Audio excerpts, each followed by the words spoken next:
Hello friends. So after discussing the properties of mature RBCs and the process of erythropoiesis, now let us discuss about the RBC indices. Now we'll start with the packed cell volume, which is otherwise known as hematocrit. So packed cell volume is otherwise known as hematocrit. So how do you understand by packed cell volume? So when you centrifuge the whole blood, the RBC tend to precipitate at the bottom of the tube. RBC tend to precipitate at the bottom of the tube.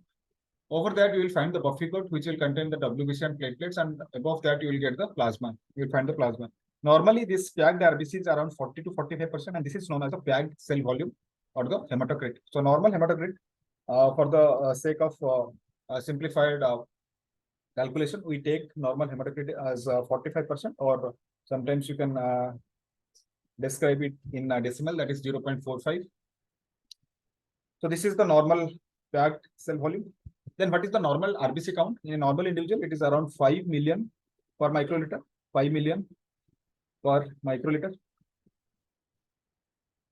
Similarly, what is the normal hemoglobin? Again, for the sake of simplified calculation, we take it as 15 gram per deciliter. But as per WHO definition, when you call the patient as anemic, if it is a male, then it has to be less than 13 gram per deciliter.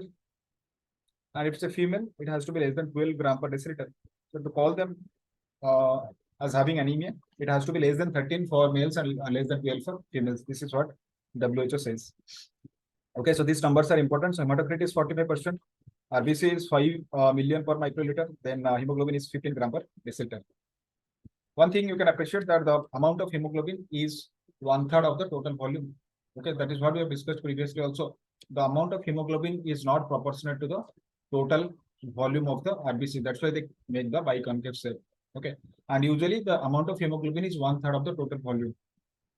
Okay, so now we have discussed that hematocrit is 45% or 0.45 and total RBC count is 5 million. Now from this, can you tell me what will be the volume of a single RBC? Okay, it's very simple. So if total RBCs equals to the hematocrit or the packed cell volume, the volume of total RBC is equal to the hematocrit. What will be the volume of a single RBC? One RBC will be hematocrit upon the total RBC. Okay, it's very simple. Now this is known as the volume of one RBC is described as mean corpuscular volume. Okay, MCV. Similarly, you can calculate the mean corpuscular hemoglobin also. This is calculated by the formula of total hemoglobin divided by total RBC. Total hemoglobin divided by total RBC. That is mean corpuscular hemoglobin. Now, how will you calculate the mean corpuscular hemoglobin concentration? Okay, so now we want to calculate the concentration. So this can be calculated by mean corpuscular hemoglobin divided by mean corpuscular volume. Okay, so concentration means it is the amount divided by the volume. So it has to be hemoglobin in a single RBC divided by the volume of a single RBC. So this is how we define mean corpuscular volume, mean corpuscular hemoglobin, and mean corpuscular hemoglobin concentration. Okay, I'll show you the normal values. But before that, in which condition the hematocrit will decrease? Of course, if the patient is having anemia, most of these cases the hematocrit will decrease. And if there is increased RBC, for example, in polycythemia, the hematocrit will increase. Okay. So these things I have already described. What is mean corpuscular volume, what is mean corpuscular hemoglobin, and what is mean corpuscular hemoglobin concentration. Let us write it again. So mean corpuscular volume is hematocrit upon the total RBC count, total RBC. So hematocrit, I told it is 0.45, total RBC is 5 million. And if you correct for the units, the answer will be something like this, that is 90 femtoliter. It will be 90 femtoliter.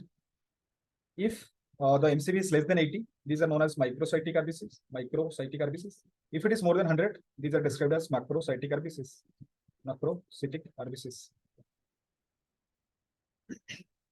Mean corpuscular hemoglobin, this we described as total hemoglobin divided by the total RBC. And again, if you correct for the units, it will come around 30 picogram. It will come around 30 picograms. Okay, so normal MCH is around 30 picograms.